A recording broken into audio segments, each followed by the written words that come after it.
Salam sejahtera Malaysia, denyut nadi suara rakyat bergema di channel ini. Saya nak bertanya kepada tuan-tuan dan puan-puan yang dihormati sekalian. Isu Palestin. Ada sesiapa ingat mana Hadi Awang semasa jadi Duta Khas? Ada sesiapa tak yang boleh komen, yang boleh tulis di ruangan komen?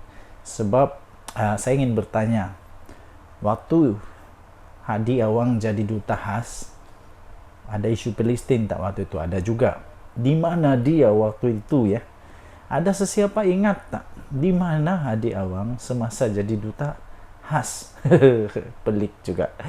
Beliau adalah seorang yang buat pertama kalinya dalam sejarah Malaysia jadi Duta Khas bertaraf menteri. Soalannya, di mana dia waktu itu? Waktu itu ada isu Palestin sudah ada, tapi di mana dia? Boleh tolong komenkan, tuan-tuan dan puan-puan yang dihormati sekalian, yang arif lagi bijaksana, anda boleh komen di ruangan komen. Haji Hadi mengkritik negara yang bantu rakyat Palestin, yang menyelamatkan, untuk selamatkan diri sebagai mengikuti agenda Israel dan Barat. Jadi ini sebenarnya adalah satu laporan ataupun satu artikel yang ditulis di Harapan Daily oleh Ahmad Mursi. Dia kata, saya juga setuju bahawa rakyat Palestin tidak dibawa keluar. Itu kerana itu menjayakan pembersihan etnik yang cuba dilakukan oleh Israel.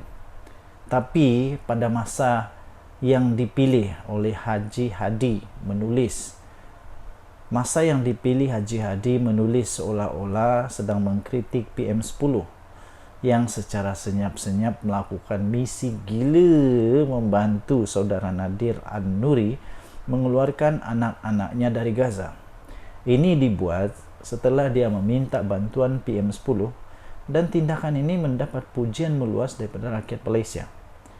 Haji Hadi hebat bercakap dan menulis bila menjadi pembangkang, tetapi gagal membuat apa yang dikata ketika bila mana ada kuasa berada di tangan. Walhal beliau telah pun pernah dilantik sebagai Duta Khas ke Timur. Duta Khas Timur Tengah, mungkin diganggu kerengga. Seluruh dunia kini memuji keberanian PM10 mengkritik hipokrasi Barat secara terbuka dan berterus terang, dan dikatakan sebagai kebangkitan Global South dalam isu kemanusiaan mengatasi dunia Barat. Hanya PAS dan Haji Hadi sahaja yang sunyi, sepi, tanpa reaksi, apalagi menyatakan sokongan kepada Perdana Menteri 10. Sepatutnya Haji Hadi ambil saranan daripada Dr. Zuhdi agar semua rakyat, tanpa kira lah parti bersama PM10 kah, tanpa kira parti bersama dengan kerajaan kah atau tidak kah, dalam menerima kesan akibat solidariti Malaysia dalam isu ini. PM10 secara terang-terangan mengakui kepada dunia bahawa kerajaan Malaysia mempunyai hubungan baik dengan Hamas bagi membantu perjuangan Palestin. Hal yang tak berani dilakukan oleh negara Arab sekalipun. Tidak diketahui apa sumbangan Haji Hadi. Tidak diketahui pun apa sumbangan Haji Hadi Awang dalam konflik Palestin selama beliau memegang jawatan Duta Khas. Mungkin anda tahu, anda boleh komen. Mungkin anda ahli kepada parti yang diikut oleh Haji Hadi, anda boleh komen.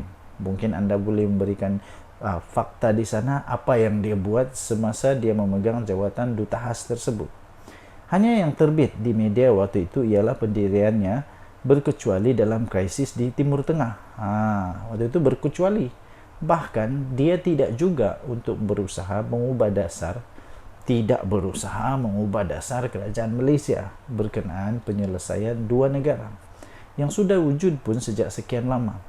Kenapa waktu itu dia tak bising pun kepada Mahiyadin Mat Yassin? Dia tak bising pun, dia tak pun komplain macam sekarang. Sekarang tiba-tiba komplain bukan main. Waktu itu jadi menteri tau. Muhyiddin juga nyatakan sokongan dasar ini semasa menjadi PM Tebuk Atap tahun 2021 dan disuarakan juga pada tahun 2023. Tapi di mana Haji Hadi waktu itu? Muhyiddin juga nyatakan sokongan dasar ini. semasa menjadi Perdana Menteri tahun 2021 dan disuarakan juga pada tahun 2023. Yang peliknya, di mana Haji Hadi waktu itu? Dia ada bersuara tak? Pelik, tapi benar. Denyut nadi suara rakyat bergema di channel ini. Jangan lupa untuk tekan butang subscribe, like dan share. Malaysia kita punya, cintai Malaysia aku, kita jaga kita. Bye-bye. Of course, yang pertama sekali menantu Muhyiddin Yassin lah.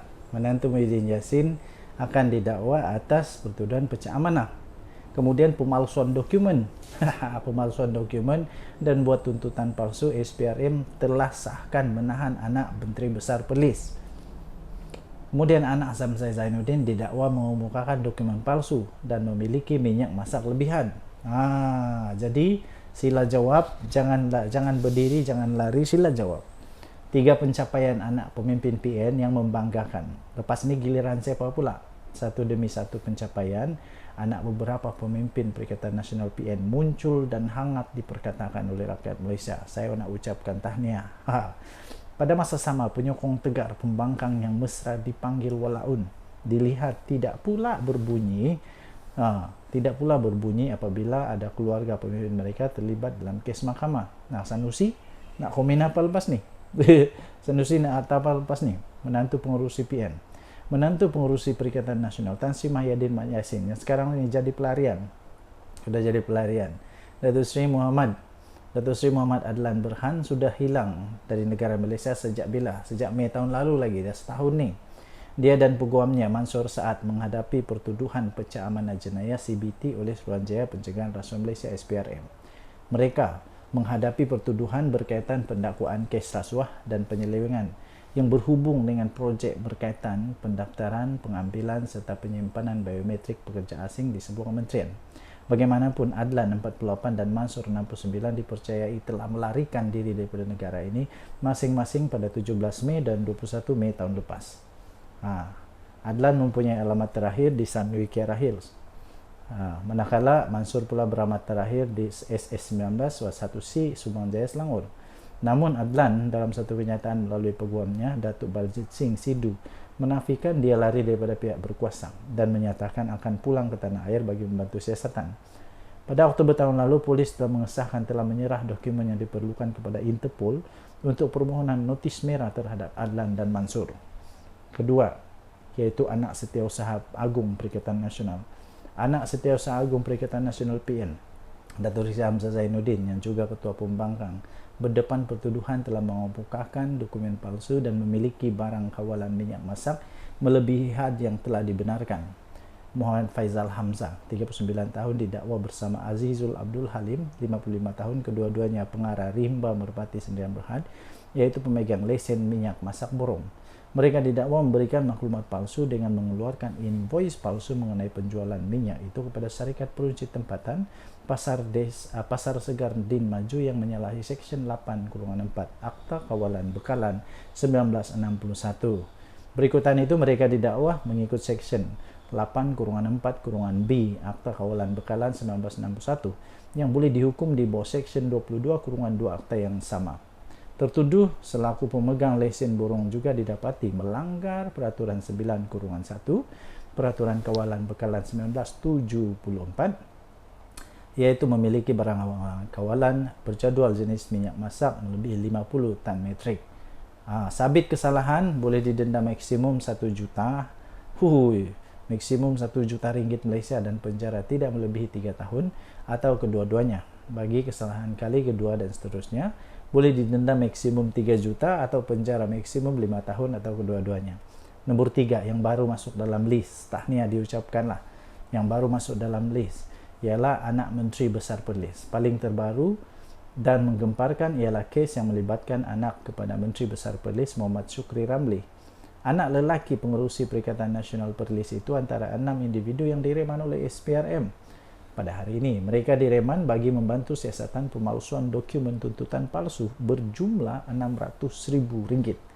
Dia dan 5 suspek itu ditahan dikehendaki membantu siasatan berkaitan pelaksanaan projek pembangunan prasarana seperti membaik pulih, menyelenggara, pembekalan dan perkhidmatan di seluruh Perlis sejak tahun 2022. Untuk rekod, Muhammad Syukri yang juga Pesuruhjaya PAS Perlis telah mengangkat sumpah sebagai Menteri Besar Perlis yang ke-8 pada 22 November 2022. Hui, belum sampai 2 tahun. Muhammad Syukri 63 tahun menjadi Menteri Besar pertama dari gabungan PN yang mentadbir Perlis buat julung kalinya sejak merdeka. Gabungan PN menang 14 daripada 15 kerusi Dewan Undangan Negeri dalam pilihan raya umum ke-15 pada 2022 yang lalu. Tahniah diucapkan kepada semua anak-anak yang hebat ini. Tahniah diucapkan kepada pemimpin-pemimpin Perikatan Nasional yang berjaya menggegarkan seluruh Malaysia dengan keadaan-keadaan yang mantap begini inilah. Apa-apapun kita di Malaysia, ingat apa-apapun kita di Malaysia, kita harus tahu selagi mahkamah kata belum bersalah, selagi belum ada keputusan daripada mahkamah, belum lagi bersalah lah itu. Jadi sampai sekarang belum ada keputusan dari mahkamah sama ada mereka bersalah atau tidak. Jadi jangan dulu kita buat spekulasi kononnya mereka semua sudah bersalah apakah tidak, belum lagi ya. Tapi yang pasti SPRM sudah tangkap anak Menteri Besar Perlis, kemudian anak Hamzah Zainuddin sudah didakwa, kemudian anak menantu kepada Muhyiddin Yassin mau didakwa oleh SPRM, didakwa oleh kerajaan, didakwa oleh mahkamah lah, mau didakwa oleh mahkamah. Tetapi apa? Dia melarikan diri dan dia kata akan balik, sampai sekarang tak balik-balik. Sudah diberikan dokumen-dokumen untuk memohon kepada Interpol untuk jadikan mereka notis merah. Jadi sekarang bertambah, daripada bising-bising tentang hal lain, selesaikan dulu masalah ini ya. Denyut Nadi Suara Rakyat bergema di channel ini. Jangan lupa untuk tekan butang subscribe, like dan share. Malaysia kita punya. Cintai Malaysia, kita jaga kita. Bye-bye.